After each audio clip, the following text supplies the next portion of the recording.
Hey everybody, this is Tim with the University of Vinyl, back today with a new video, and I'm going to be showing some new records that I picked up at the first Rocky Mountain record show, which was held over the weekend, and I've got a really nice stack to show you guys.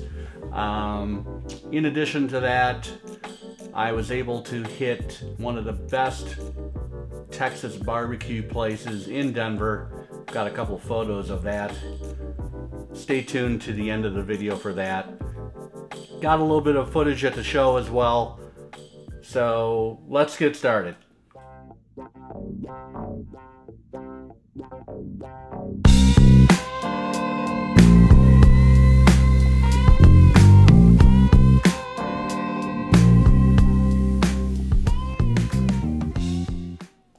All in all, a really good weekend. Managed to get some great new things for the collection and had a little downtime on Saturday and was able to get down to the first ever Rocky Mountain record show. There's another Denver record show that's going to be happening in October.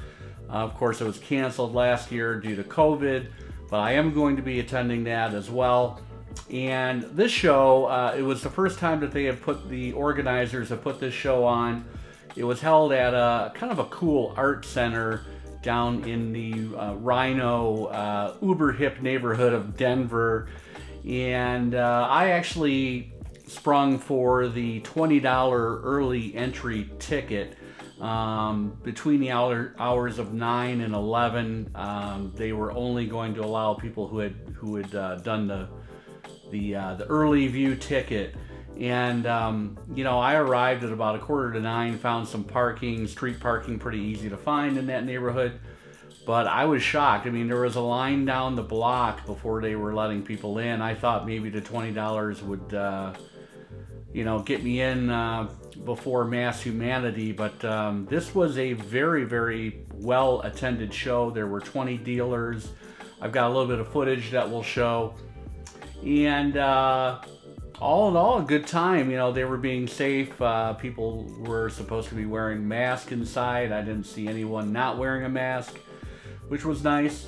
And I was really pleasantly surprised at the mix of stuff available. And we'll definitely hit this one again next year. I think I picked up about 10 records. I'm going to go through them right now. First of all, I've been looking for a UK press of the John Lennon Plastic Ono Band solo album. This was pretty clean. The price was good. And picked it up. It's got that kind of cool gatefold, you know, with the John and Yoko autograph that I believe is on every copy. Nothing special there. And of course, this was on. This is going to be needing to be cleaned, and none of this stuff has been gone through too closely just yet. But there's that cool Apple logo. That's the 1970 Lennon solo project. Some fantastic music on here, and I'm looking forward to. I actually have given this a first spin. Very, very little surface noise, and was quite pleased with this. This is one of my favorite albums, and again, this was a British copy that I didn't have. That's Rough Mix, you know, Ronnie Lane and Pete Townsend. Came out in 1977, I believe. There's some incredible songs on this, some incredible playing. There's Clapton guesting on this. I think, who else do we have on here? John Entwistle is on here as well. This, the first version of this, the first pressing, this is a 1980 UK repress. Didn't sound as mind-blowingly fantastic as I had hoped for. Maybe I needed the original UK press. I do have a first US press. The Mastering Lab did the mastering on it. It's got TML on the dead wax. This does not have it in there, but for $10, I wanted to give it a whirl. It does sound very good. There's very, very little surface noise, if any, on this. There it is, rough mix.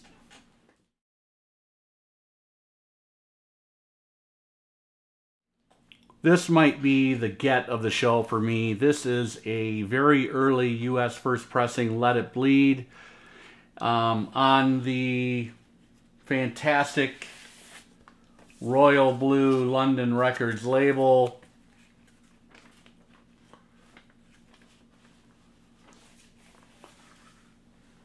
There it is.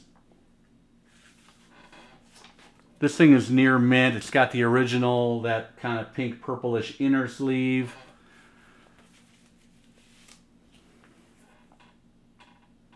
Back cover. I have listened to this. It's near mint. There is no surface noise. And just incredibly pleased with this. $15 out the door. I located one of these dealers. He was an independent guy out of Hygiene, Colorado, which is kind of over by Boulder and Longmont. He's not on Discogs, but he had clean stuff, very, very reasonably priced. I will say that there were some wide variations in pricing. There was a booth from New Mexico. There was multiple states. There were California, Oklahoma, New Mexico, quite a few Denver area dealers, Denver metro area. But there was a particular booth where pricing was just way out of control. I guess I'm not going to name who they were, but ooh, crazy stuff.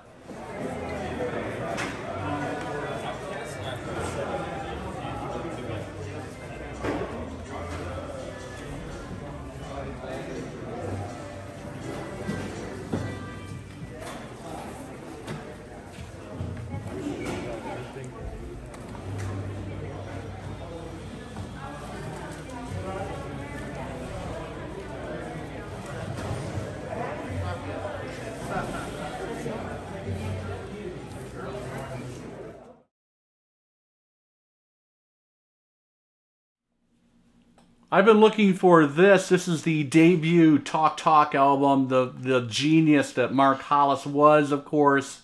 This came out in I want to say 82. The Party's Over, of course, is the title. Again, very, very clean copy. Really happy to add this to my collection. The only other Talk Talk that I have currently is The Color of Spring. So was happy to find this one out in the wild at the show. In my opinion, one can never have enough 10cc in your collection. And this is a very, very clean copy of this album that I also found in that very same booth. 10cc, the original soundtrack. Of course, this has got that standout song, I'm Not in Love. Nice gatefold. And condition on this record is near mint as well. For $5, I was not going to pass that up. Until I can find a reasonably priced MoFi Super Vinyl copy of Bob Dylan's Desire, I'm going to have to settle for a mint original first press. This is one of my favorite Dylan albums. And, of course, you know, it's got Mozambique, One More Cup of Coffee, Oh Sister, Hurricane, the incredible Isis track on side one, Joey, and I really love Black Diamond Bay as well. It's not your typical instrumentation on a Dylan song. Really nice. You've got the kind of extra heavy duty cardstock inner on this one as well. So yeah, I was happy to find this.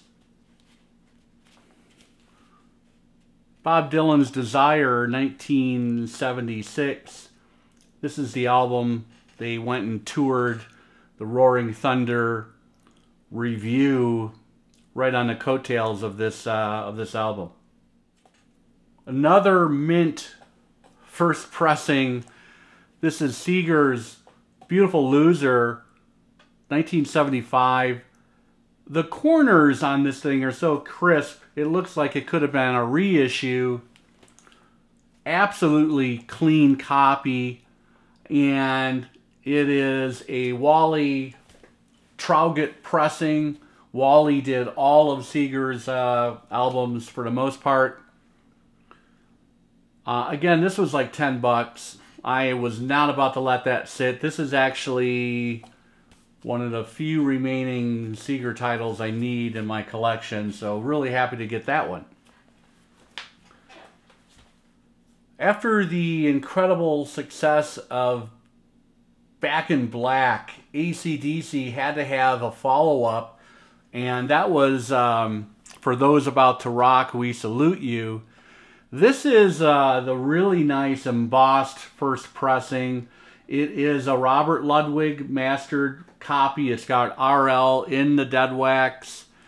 Super happy to find this. I've been looking for a clean copy for a while.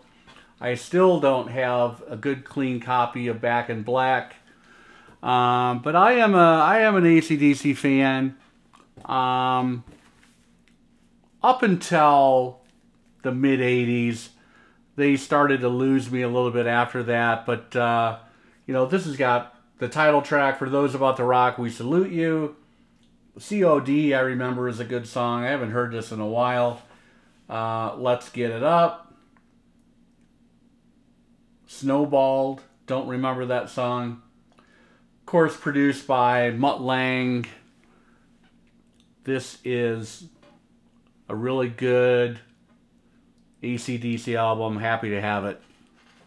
So this next one, I'm in a little bit of a quandary. I picked it up as an upgrade copy. Later realized that this is Rush Moving Pictures, early first pressing, U.S. Howie Weinberg is in the dead wax, which with the HW.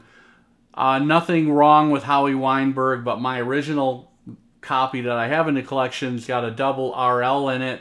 The Ludwig cut is kind of renowned to be the best.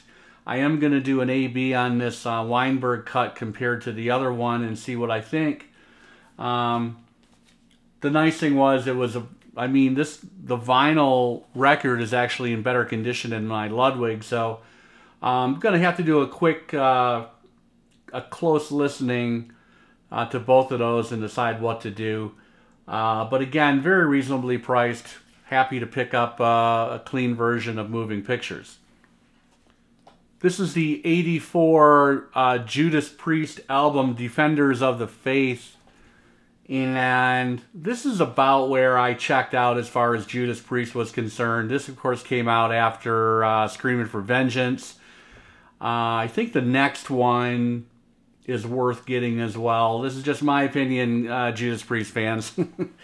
I think they got a little too cartoonish after Turbo. I think it's Turbo Lover. So I'm still looking for that, but happy to add this. Again, this is a really clean, almost mint pressing, very reasonably priced. Judas Priest, Defenders of the Faith, 1984.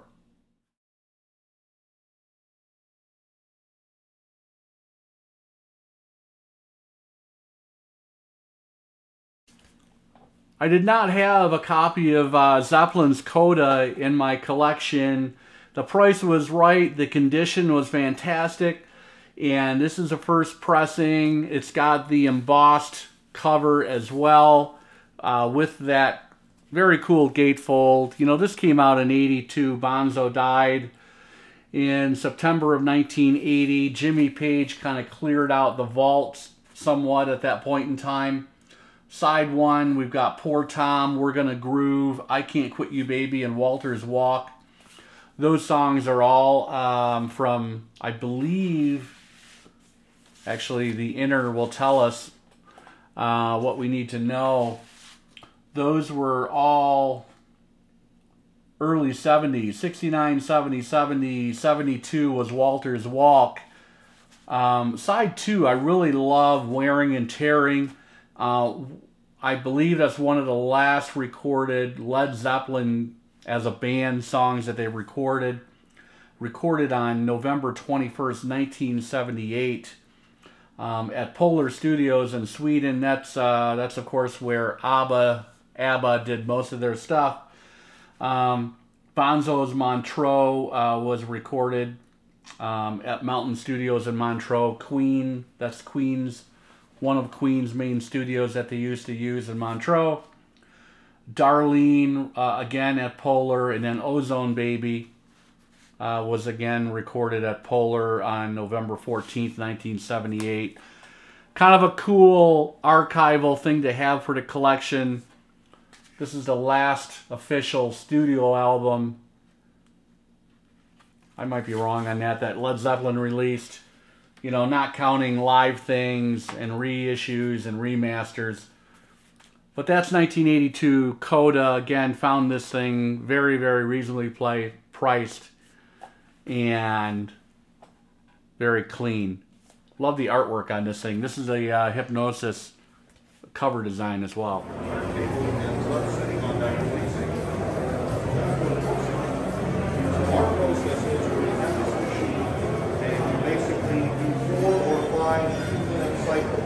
Okay, it would not be a University of Vinyl video if I didn't have any mention of Steely Dan, correct?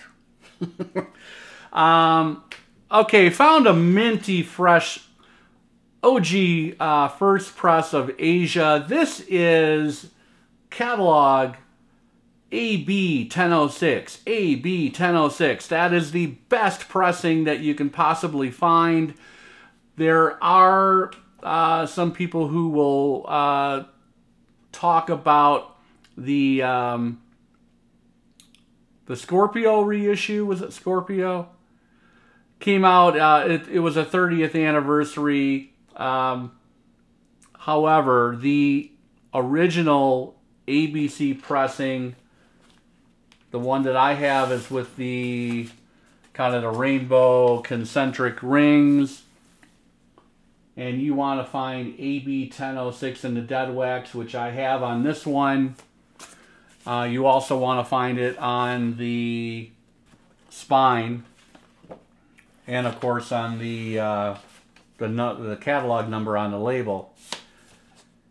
This is interesting. I've got an early gatefold version. This is not the gatefold, so they took all of the inner very cool kind of descriptions of the songs. Of course, a little bit of sardonic language in there, a la, as we love Steely Dan, but they put it all on the back cover, so kind of a condensed version of that artwork. But again, near mint condition. I have already listened to it. It sounds fantastic. One can never have enough copies of the Asia AB 1006, in my opinion.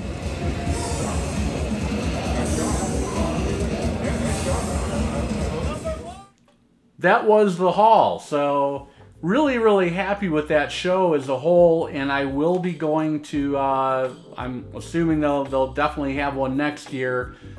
As far as shows go, the next one coming up in the Denver area, I mentioned earlier, is going to be late October. I'm going to make a plan to hit that as well.